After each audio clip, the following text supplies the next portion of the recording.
제목이 좀 거창한가요?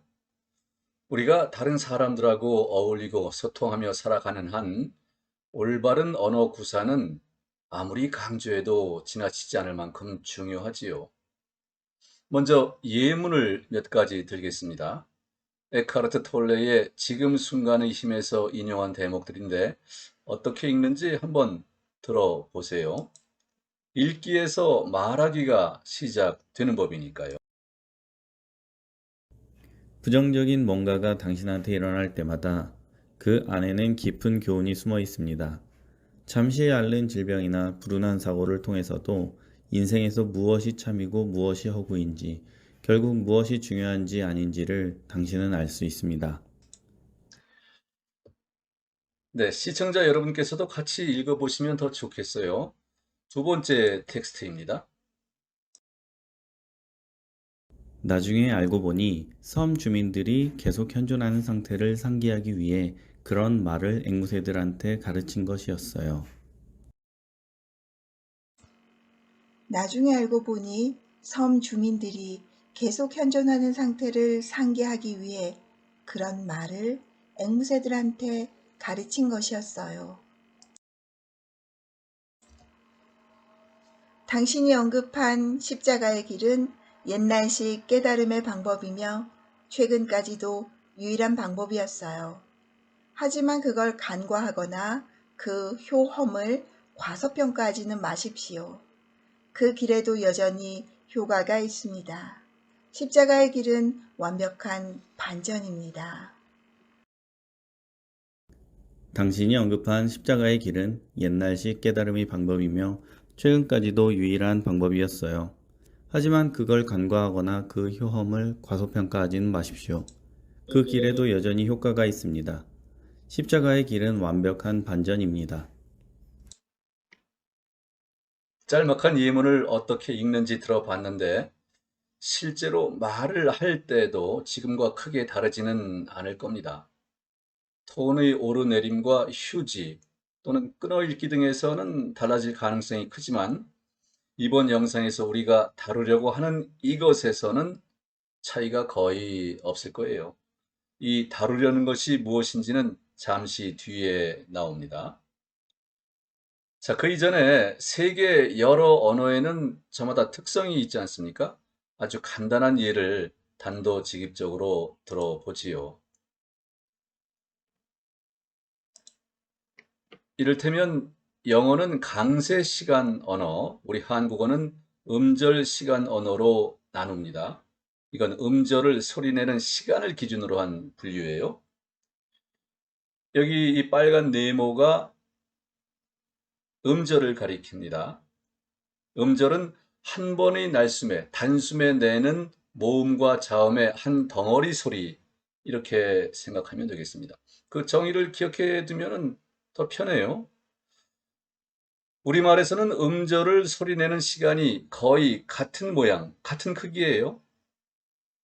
그런데 영어에서는 모양이 완전히 다르네요. 어떤 건 상당히 크고 어떤 건 작고, 즉 강세가 있는 음절은 더 크게, 더 높게, 더 길게 소리를 냅니다.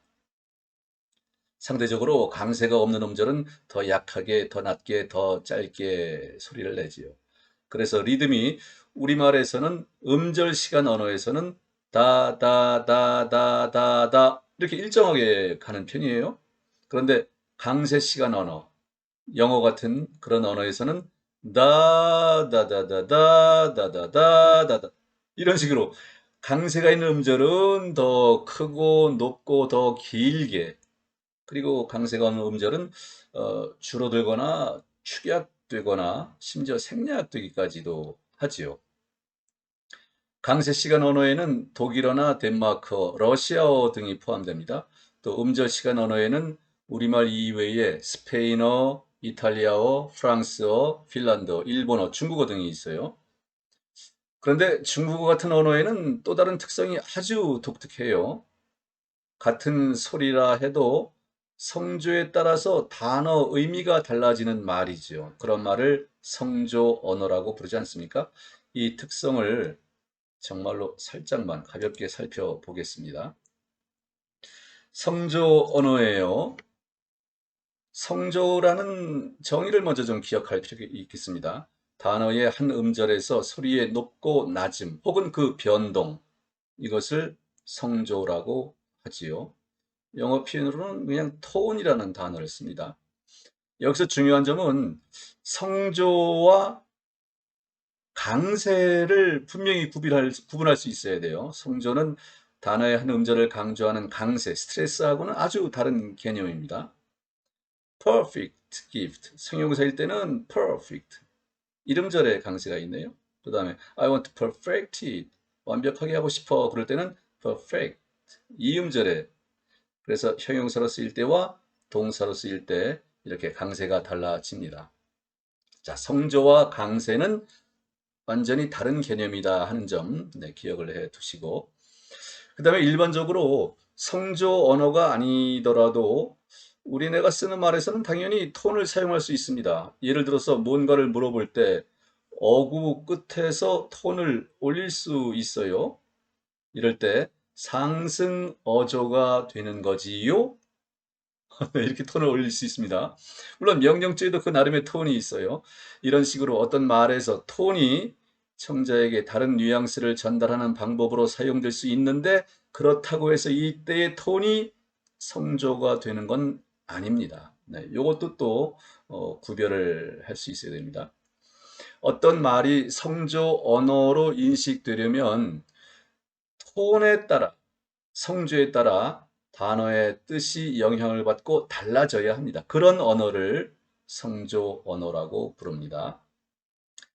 자, 이 성조를 좀 알아보기 위해서 대개 만다리너, 중국어의 방언, 만다리너의 사성을 흔히 예를 드는데, 마라는 단어를 가지고 우리가 좀 쉽게 접근할 수 있습니다. 만다린어에서 사성을, 자, 지금 요 슬라이드를 가지고 우리가 좀 알아보겠습니다. 예를 들어 영어에서는 엄마를 소리 높여 부를 때 Mom, Mom 이렇게 부르지요. 또는 의문형으로 Mom, 뭔가 좀 궁금할 때 Mom, 혹은 뭔가 보채는 기분으로, 좀 조르는 기분으로는 Mom, Mom 이렇게 톤을 다 달리할 수 있는데, 그렇다고 해서 이때 단어의 뜻이 달라지지 않지 않습니까? 어떤 때고 다 엄마예요, 맘이에요. 하지만 만다리너에서는 같은 글자인데 톤에 따라서, 성조에 따라서 뜻이 완전히 달라집니다. 일성 경우에는 마, 마, 높은 톤으로 마, 이거는 엄마라는 뜻이고요. 이성, 중간 음정에서 올라가는 톤, 마, 그러면 이거는 마, 대마, 삼, 이런 뜻이 됩니다. 삼성은 중간쯤에서 확 떨어졌다가 조금 더 올라가요. 마, 그럼 이거는 달리는 말, horse가 되겠습니다. 마, 그리고 사성은 높은 음정에서 확 떨어져요. 마, 그럼 이건 또 완전히 다른 단어 뜻이 돼요. 야단치다, 꾸짖다. 하지 마, 하지 마. 이렇게 기억하면 좋을 것 같네요. 그런 생각이 문득 들었습니다. 마, 네. 자, 만다리노의 사성을 봤는데 음절 시간 언어에만 익숙한, 당연히 그렇죠. 우리가 보기에는 참 신기하지 않습니까? 만다린 중국어의 거의 모든 음절마다 이런 성조가 있어서 각기 다른 뜻을 만듭니다. 그런데 이 만다린어의 주요 사성보다도 훨씬 더 복잡한 성조 언어도 있어요. 몽족이라고 있지 않습니까? 몽족. 묘족과 뭐 비슷한 종족인데, 중국, 라오스, 뭐 베트남, 태국 등지에 사는 이 몽족의 언어는 성조가 톤이 7성에서 8성에 이른다고 합니다. 그러면은 글쎄, 이런 사람들은 대화 자체가 뮤지컬이 아닐까 싶습니다. 자, 성조 언어가 무엇인지 아주 간단히 알아봤습니다. 이제 강세 시간 언어를 살펴봐야 되겠습니다. 그런데 그 이전에 간단한 질문을 하나 좀 드리겠습니다. 이거예요. 오케스트라 지휘자 자리를 두고 공개 오디션을 치르는데 4명이 참가했습니다. 후보자 4명이. 이 후보자 4명은 4분의 4박자의 같은 곡을 지휘하면서 같은 메트로놈을 이용합니다. 그리고 지휘봉을 이용하면서 입으로는 서로 다른 말을 소리 낸다고 칩시다. 첫 번째 후보자는 네, 이런 어구를 하나, 둘, 셋, 넷. 두 번째 후보자는 이런 어구를, 세 번째는 이런, 네 번째는 이런. 이렇게 쥐봉을 흔들면서 입으로도 이렇게 박자를 맞추는 거죠. 메트로놈은 똑딱 똑딱 일정하게 움직이는데 네 박자를 표시하는 후보자들의 말이 조금씩 다르네요. 질문은 이겁니다. 이 네 후보자 가운데 혹시 오케스트라를 지휘하는데 어려움을 겪을 사람이 있을까요? 만약에 있다면 누구이며 왜 그럴까요? 이것이 질문입니다. 잠깐 생각해 보십시오. 4분의 4박자 같은 곡을 지휘해요. 메트로놈 똑같은 메트로놈을 이용해요. 똑딱 똑딱 똑딱 네, 지휘봉을 흔들면서 입으로 지금 이런 서로 다른 어구를 끄집어내는 겁니다. 이 가운데서 혹시 지휘하기에 어울리지 않는 사람이 있는지. 자, 정답은 이겁니다. 오케스트라 지휘에 어려움을 겪을 사람은 아무도 없다입니다. 에이, 설마 그러려고. 4번 후보자 같은 경우에는 말이 저렇게 긴데 입으로 네 박자를 어떻게 맞출 수 있겠어? 혹시 이런 의문을 품는다면은 당신은 지극히 정상적인 한국인입니다. 엄밀히 말하자면 음절 시간 언어라고 불리는 한국어에 익숙한 한국인입니다. 결론은 네 후보자가 서로 다른 어구를 말하는 데 드는 시간이 정확히 똑같아요. 바로 여기서 영어라는 강세 시간 언어의 핵심적이고 독특한 특징이 생생하게 드러나는 겁니다. 안 그렇습니까? 아, 믿지 못하겠다고요? 자, 그러면 이렇게 한번 해보시죠. 네. 지휘봉을 흔들면서 직접 해보는 거예요. 하나, 둘, 셋, 넷, one, two, three, four, one and two and three and four, one and a two and a three and a four, one and then a two and then a three and then a four. 시간이 똑같이 걸리지 않았습니까? one, two, three, four나 마지막 네 번째 후보자가 one and then a two and then a three and then a four. 똑같은 시간이 완전히. 실감해 보셨습니까?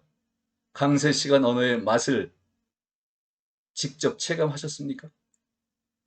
네, 이것을 영어의 강세 시간 리듬이라고 부릅니다. 강세 시간 언어의 속성 몇 가지를 가볍게 살펴보지요. 영어 입말의 리듬은 강세 음절에서 나온다. 강세 음절들은 서로 너무 바짝 붙어 있기를 피하려고 한다. 영어의 강세 음절은 일정한 간격으로 반복되는 경향이 있다. 자, 여기 이 이미지를 좀 잘 기억해 둘 필요가 있습니다. 덩치 큰 사람들이, 성인들이 강세가 있는 음절들이에요. 그리고 요 아이들이 강세가 없는 음절들을 표시합니다. 지금 이 이미지를 앞에 빨간 네모 상자, 네, 그것도 있고, 지금 이 이미지도 있고, 잠시 뒤에 다른 이미지도 또 보여드릴 텐데, 이 이미지를 통해서 강세 시간 언어와 음절 시간 언어의 그 특성, 리듬의 차이를 뇌리에 좀 새겨둘 필요가 있습니다. 이런 강세 언어, 강세가 특히 의미 전달에 아주 중요하지요. 예를 들어서 바나나라는 단어를 볼까요? 바나나라고 하는 것은 음절 시간 언어의 습성으로 소리를 낸 거예요. 바나나. 음절 시간 언어, 한국어식으로. 이것을 강세 시간 언어답게 영어로 발음할 때는 어떻게 하나요? 3음절 단어인데 2음절에 두 번째 음절에 강세가 있네요. banana, banana. 그래서 강세가 있는 두 번째 음절은 더 크게, 더 높게, 더 길게 소리가 납니다. 앞에서 빨간 네모 상자, 큰 상자가 있죠. 그게 강세가 있는 음절들이에요. 강세가 없는 음절들은 물론 그 반대가 되지요. 대개는 뭐 축약되거나 심지어 생략되기도 하고요. 여기서 한 가지 좀 주목할 대목이 있습니다. 제 딴에는 강세 음절을 소리내는 방식 가운데 더 크게, 더 높게, 더 길게가 있는데 말이죠. 여기서 더 크게나 더 높게는 맥락에 따라서 좀 달라질 수도 있어요. 예를 들어서 banana, 이것이 때로는 banana 이렇게 소리 낼 수 있어요.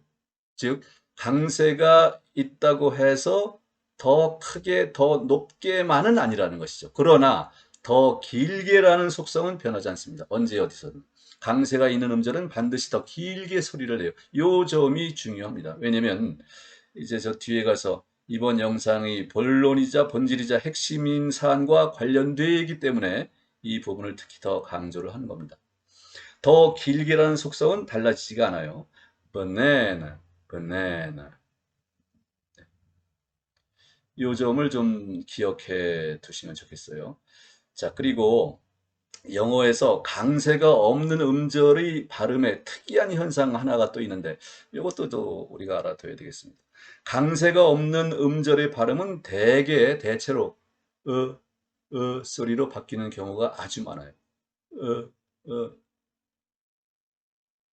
무슨 소리야 이게? 어는 아닙니다. 어는 강세가 있는 뚜렷한 명확한 음절이죠. 으도 아니에요. 애매모호한 소리. 아주 매갈이 없는 소리. 네.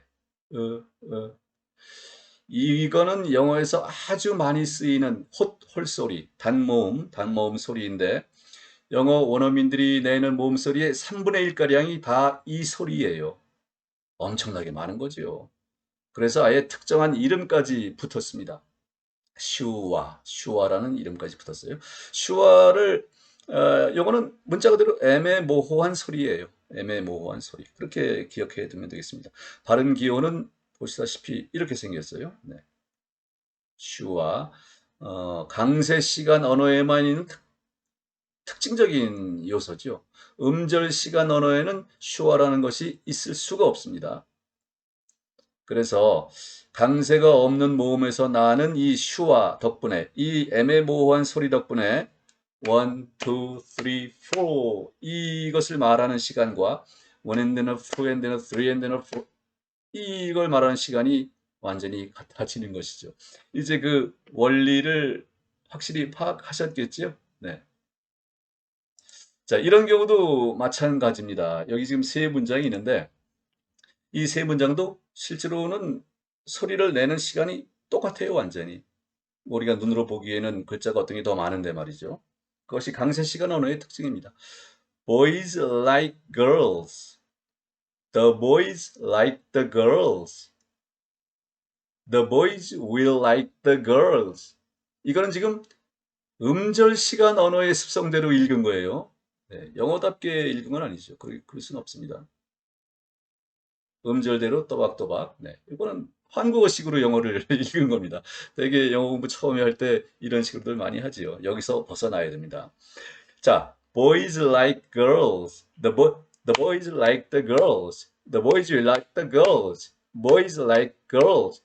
같은 시간이 똑같아요. 그 원리는 앞에서 소개한 것과 마찬가지입니다. 모음 소리를 줄임으로써 강세가 없는 음절들에서 말하는 시간이 줄어드는 거죠. 이 말하는 시간이 줄어드는 것이 듣기에는 상당히 말을 빨리 하는 것 같이 그렇게 들리는 부분이 바로 이 대목이에요. 실제로는 그렇죠. 빨리 한다고도 할 수 있죠. 빨리 한다기보다도 더 약하게, 더 낮게, 더 짧게, 네, 더 짧게니까 더 빠르게가 되겠네요. 네. 그렇게 강세가 없는 음절들은 그렇게 소리를 냅니다. 이것이 이제 영어에서 특정한 리듬을 얻는 방법입니다. 그리고 이런 리듬에서 강세가 있는 음절들은 그 중간에 아무리 많은 음절이 끼어든다 해도 시간성으로는 대략 같은 간격에 있게 됩니다. 거의 같은 간격에. 요 아이들이 이렇게 좀 많이 있어요. 강세가 없는 음절들. 네. 이런 것들은 중간 리듬이죠. 강세가 있는 음절들이 반복되면서 일정한 리듬을 만들어내는 거죠. 자, 지금 제가 이미지를 자꾸 보여드리는데 이 각 언어의 특징이 잘 표시되어 있고 그 차이가 한눈에 들어옵니다. 뇌리에 새겨둘 필요가 있다는 뜻이에요. 그 이미지를 좀 잘 봐주십시오. 자, 이번에는 음절 시간 언어를 또 간략히 살펴보겠습니다. 우리 한국어가 속해 있는 분류되는 그룹의 언어입니다. 음절 시간 언어. 한마디로 정의는 이렇습니다. 음절 하나하나를 발음하는데 걸리는 시간이 똑같은 언어. 음절을 발음하는데 걸리는 시간이, 소리 내는데 드는 시간이 똑같은 언어. 이것이 음절 시간 언어입니다.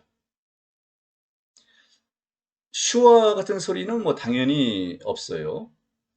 그리고 달리 표현하자면 각 음절이 한 단어나 문장에서 다른 음절들과 글쎄요, 강세가 거의 같은 거죠. 거의 같은 강세를 받는 언어. 이것이 음절 시간 언어입니다.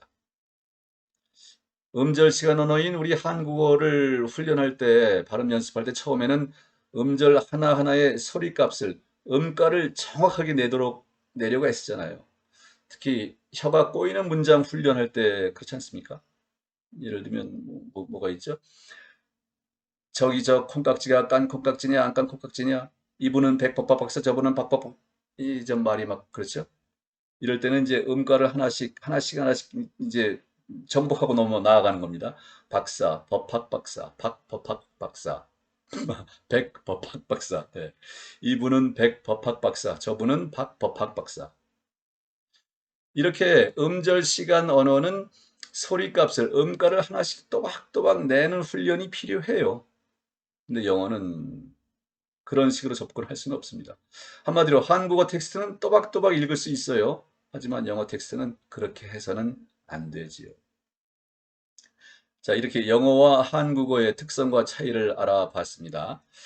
이제 이런 점을 우리가 좀 생각해 봐야겠습니다.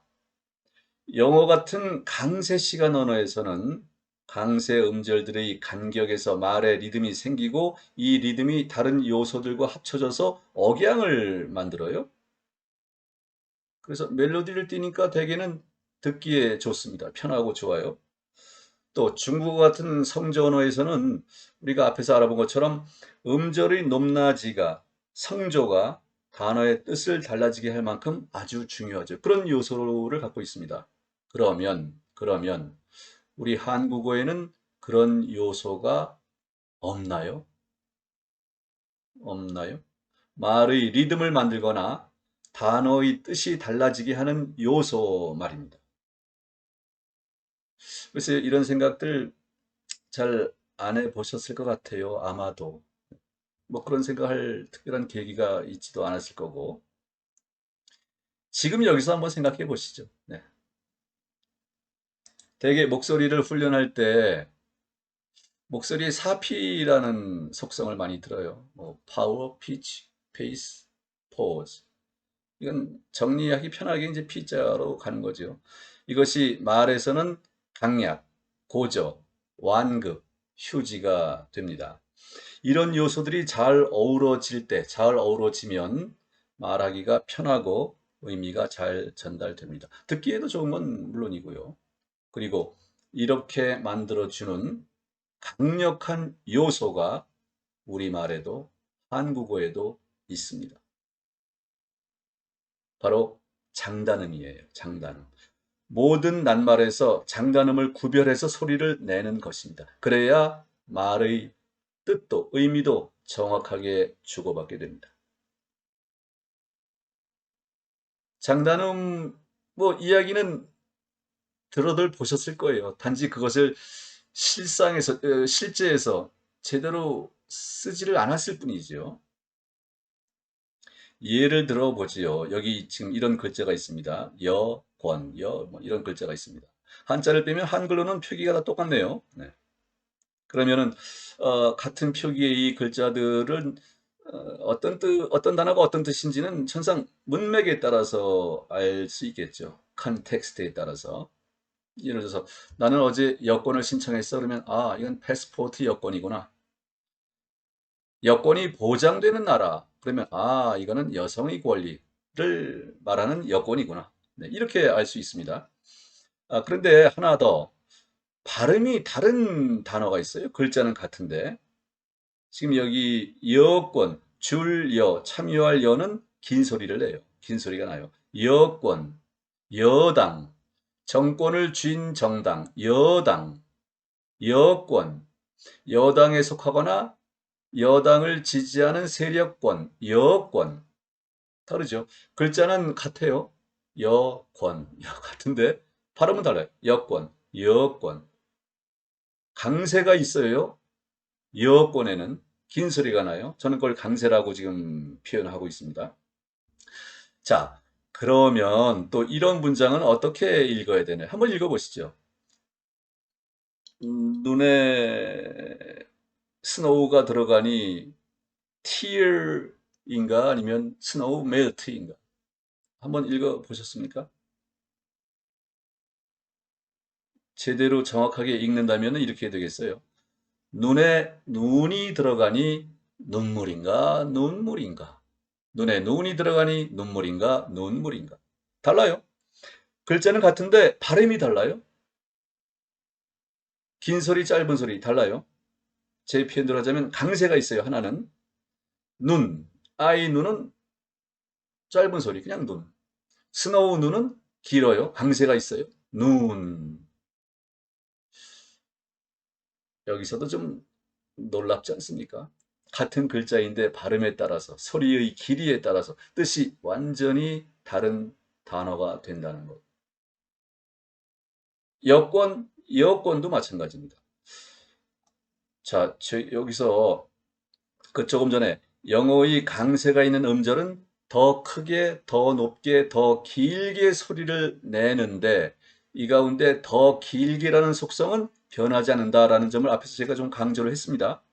이런 측면에서 우리말의 이 긴 소리를 강세 음절로 봐도 무방하지 않을까 싶다는 것이 제 생각입니다.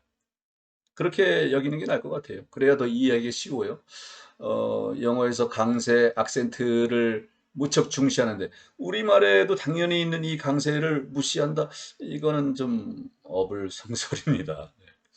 자, 참고로 이런 것을 또 하나 살펴보겠습니다. 영어에서는 강세의 위치에 따라 뜻이 달라지는 단어가 아주 많죠. 다들 아는 사실입니다. 예를 들어서 record. I recorded it in my notebook. record. 그러면 동사로 쓰이는 거죠. 나는 그걸 수첩에 기록했다, 적었다. An official record. 그러면 공식 기록. record. 이때 명사는 강세가 이름절에 있어요. 그죠? record, record. 그래서 영어에서는 강세가 달라지면서 단어의 뜻도 품사도 달라져요. 그런데 우리 한국어 단어에도 조금 전에 말씀드렸다시피 강세가 있습니다. 즉 장음 소리를 저는 강세라고 말을 하는 거예요. 이 강세를 죽이면 우리말도 죽습니다. 즉 의미가 달라지기도 하고 두 번째로는 이상한 부작용을 만들어내기도 합니다. 이 두 가지 점에서 우리말이 죽어요. 이 강세를, 장음을, 장단음의 장음을 구별하지 않으면 우리말도 죽습니다. 자, 그러면 강세를 죽여서, 즉 장음을 단음으로 소리내서 의미가 달라지는 건 바로 앞에서 봤습니다. 눈, 여권, 여권. 그죠? 그런 것들이 많이 있어요. 그건 나중에 또 다른 이해들은 천천히 찾아보기로 하고요. 두 번째로 강세를 죽여서, 즉 장음 소리를 짧은 소리, 단음으로 발음할 때 이상한 부작용이 생기는 건 어떤 뜻이냐면 이런 거예요. 지금 이 아래 이거 보시죠. 효과, 교과서. 그런데 아마 열의 7, 8명은 효과, 교과서 이렇게 읽고 말할 겁니다. 제 주변에도 많이들 그렇게 소리를 내니까 말이죠. 자, 이상한 부작용이 생긴다는 것에 대해서 좀 말씀을 드릴게요. 이 본받을 효는 긴 소리예요. 긴 소리. 이걸 짧게 발음하다 보니까 그냥 효과가 돼버리고 마는 겁니다. 교과서도 마찬가지예요. 가르칠 교자를 본래의 긴 소리대로 교과서 하면은 교과서가 되는데 이걸 짧게 잘못 발음하다 보니까 강세가 있는 음절을 강세가 없는 걸로 교과서 하다 보니까 뒷소리가 경음화가 되기가 쉬운 거죠. 그런데 여기서 또 한번 가만히 생각을 해보지요. 어떤 생각이냐면 내가 하는 말에서 된 소리가 많아지면 나한테 어떤 영향을 미칠까? 내 몸과 마음의 심리에 어떤 영향을 미칠까? 이런 생각 잘 안 해보셨죠? 네. 그럴 뭐 계기도 없을 거고요. 이렇습니다. 된소리 혹은 한자말로는 경음 그 자체가 조음기관의 근육을 강하게 긴장시켜서 나오는 소리예요. 조음기관이 뭐가 있습니까? 뭐 혀, 대표적인 조음기관 혀, 턱, 입술 또는 연구개. 네. 이런 조음기관의 근육이 강하게 긴장하면서 나오는 끈끈해, 단단해, 뚱뚱해.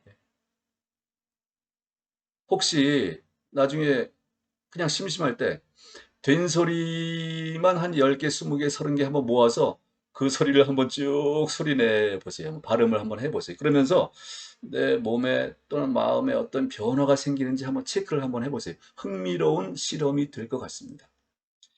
된소리를 쓸데없이 많이 사용할수록 내 몸이 조음기관만이 아니에요. 몸 전체가 긴장하고 경직되고 굳어집니다. 마음도 심리도 덩달아 그렇게 된다고 봐도 틀리지 않을 거예요. 이것은 이제 각자가 한번 실감을 하는 것이 가장 좋아요. 조금 전에 제가 말씀드린 대로 그런 방법을 한번 해보시면 흥미로운 실험이 될 것 같아요. 여기서 당장 이런 걸 한번 해보죠. 자, 교과서 갖고 왔어? 교과서 갖고 왔어? 이런 말과 교과서 가지고 왔니? 이 두 문장을 한 서너 번씩, 서너 번 말해보고 서너 번 말해보세요. 어떤 때 훨씬 더 부드러워지고 어떤 때 좀 강팍해지는지 느낌이 아마 올 거예요. 몸이 좀 막 몸까지 굳어져요. 말을 하는데. 네. 교과서 갖고 왔어? 교과서 갖고 왔어? 힘들어요. 교과서 가지고 왔니? 이거 얼마나 부드럽습니까? 그죠? 차이가 있어요, 분명히. 이런 것도 있습니다. 이 제품은 효과가 좋습니다. 이 제품은 효과가 좋습니다. 그거보다는 본래의 긴 소리를 살려서 이 제품은 효과가 좋습니다. 이 제품은 효과가 좋습니다. 차이가 있어요. 말하는데도 그렇고 듣는데도 그렇고 차이가 있습니다. 이런 것은 여러분께서 한번 직접 글쎄 지금 제가 한 그런 방식대로 직접 한번 해보세요. 그러면서 느낌을 받아야 됩니다. 자기가 느껴야 돼요. 그래서 그래야 이런 게 왜 필요하고 왜 중요한지를 절감하게 되죠. 그래야 일상에서 적용하지 않겠습니까? 실감하지 못하면 뭐 그냥 공연불이에요. 네.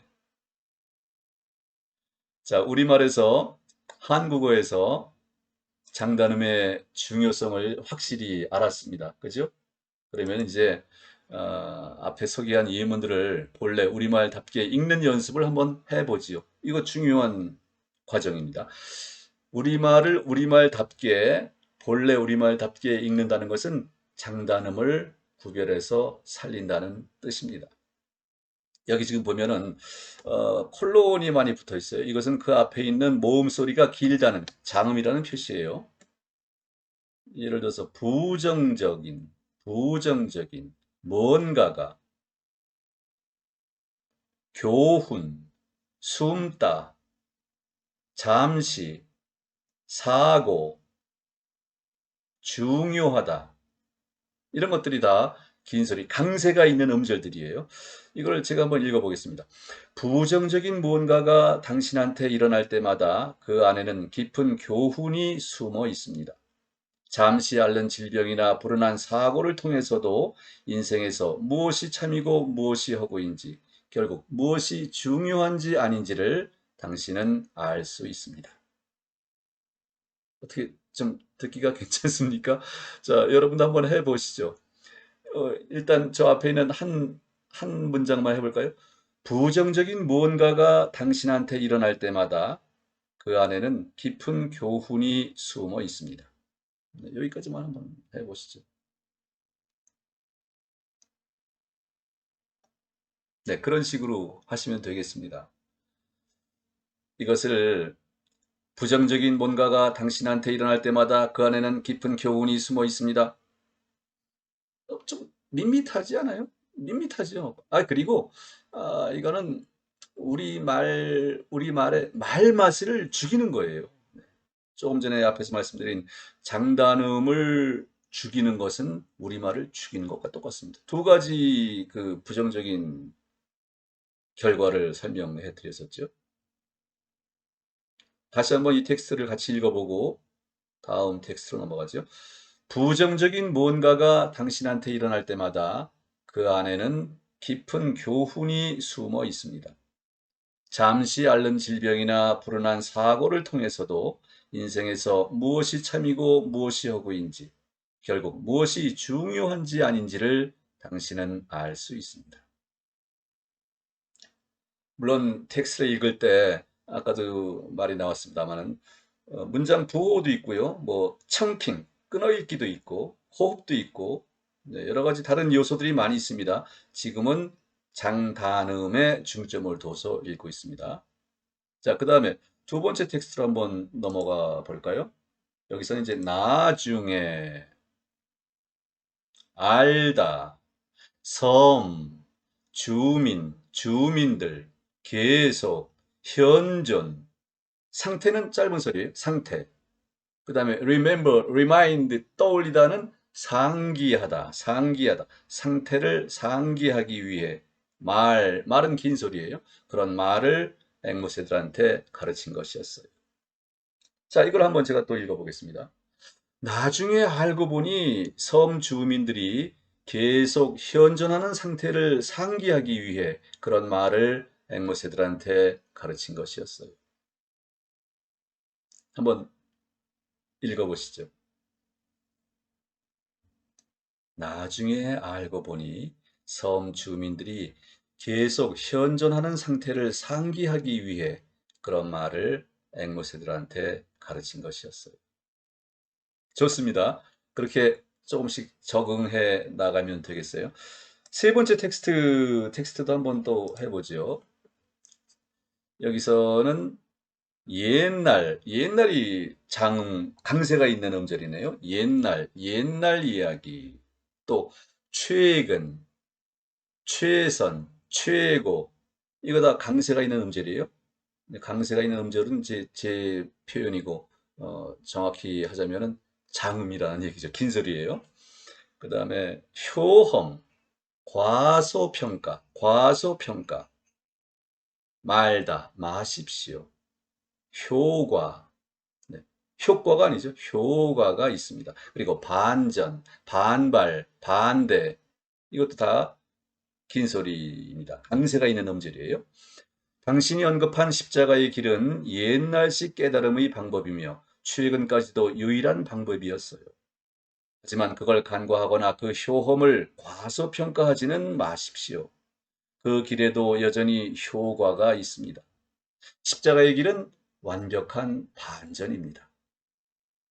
한번 해보시죠.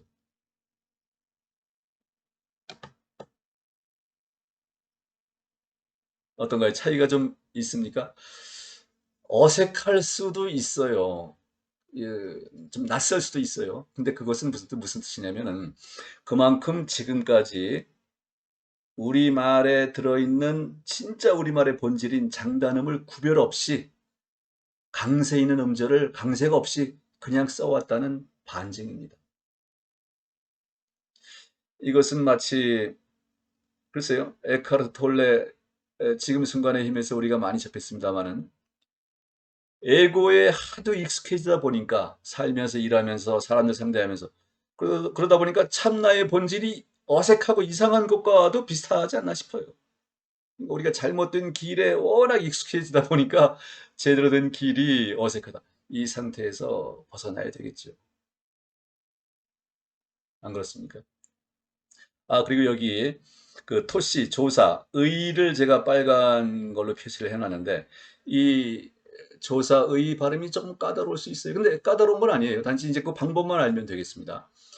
대개는 음가를, 소리값을 다 내도 되지요. 십자가의 길, 깨달음의 방법. 그런데 때로는 우리말에도 이제 이런 그 축약이 있네요. 의를 줄여서 소리를 내는 경우도 많아요. 십자가의 길, 십자가의 길. 단지 주의할 점은 이때 십자가의 길은 아니에요.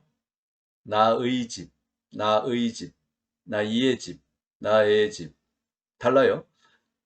나의, 의를, 토시의를 축소해서 나의 집 이렇게 발음을 하면 됩니다. 소리를 내면 됩니다. 나의 집은 아니에요.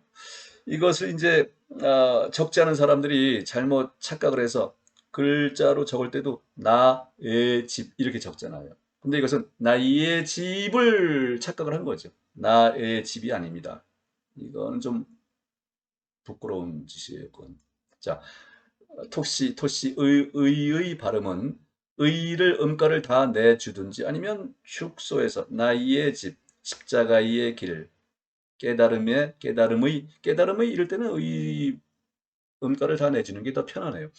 더 편한 쪽으로 가면 되겠습니다. 자, 이제 연습을 통해서 좀 한번 장단음을 구별해서 읽고 말하는 연습을 했습니다. 그런데 이제 어떤 경우에 아이, 그런 거 뭐 귀찮아서 그 어떻게 일일이 다 뭐가 긴 소리고 짧은 소리인지 어떻게 확인을 해? 알르니 죽고 말지. 혹시 이런 생각을 하십니까? 그런 투덜거리는 소리도 좀 들리는 것 같아요. 그렇습니까? 만약 그렇다면 그러면 글쎄 이런 거는 왜 그렇게 열심히 합니까? 한번 잠깐 보시죠. 이거예요.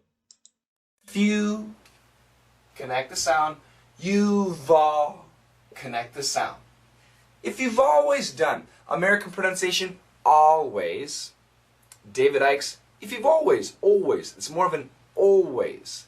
The L is a little weak. If you've always done, sorry to my British friends. Americans, if you've always done. Always done. The L, it's not a full L, but there is some L. If you've always done. Or, he says or.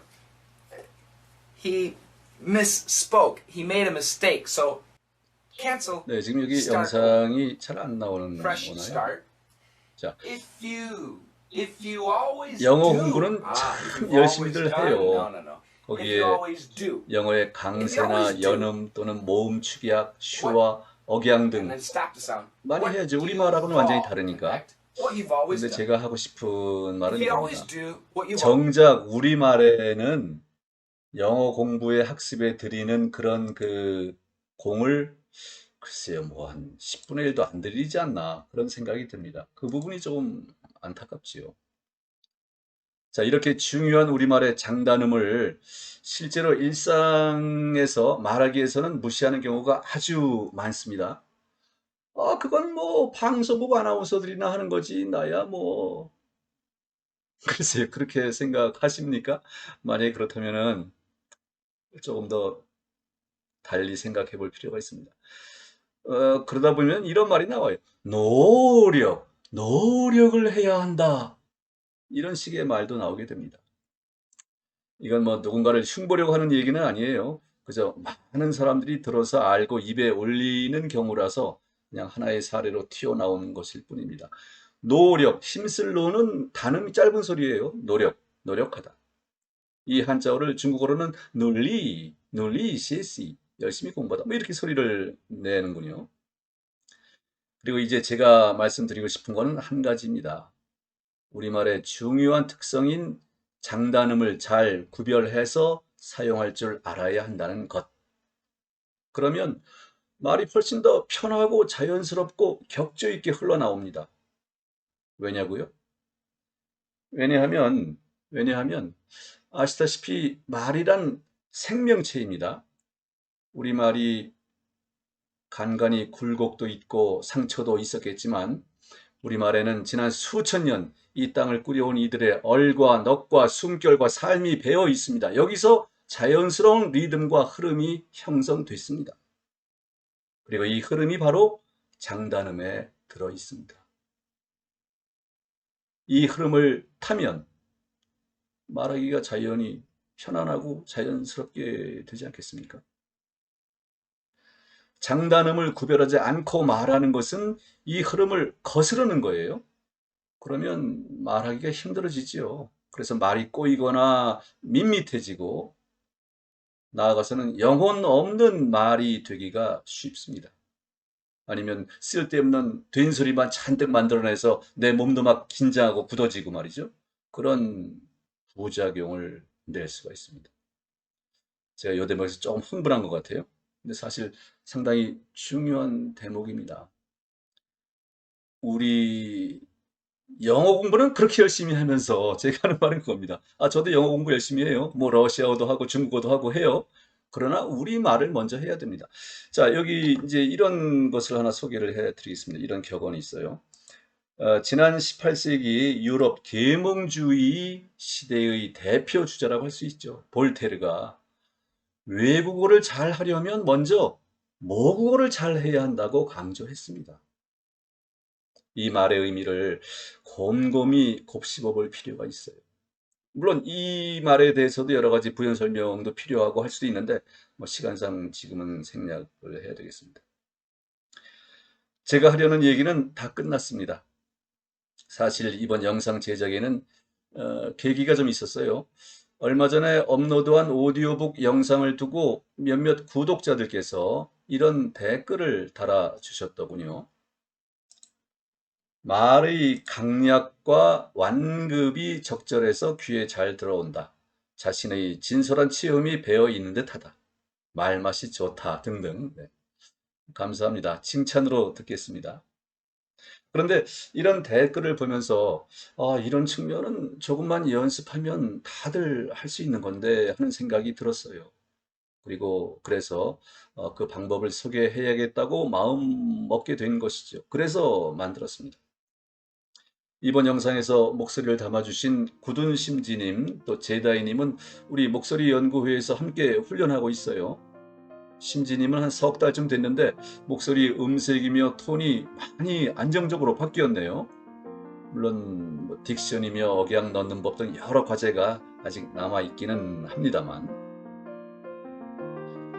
목소리에서는 그 사람의 영혼이 드러나고 말하는 품새에서는 그 사람의 됨됨이가 흘러나옵니다. 모쪼록 이번 영상이 시청자 여러분의 영혼에 작은 위안이 되기를 바랍니다.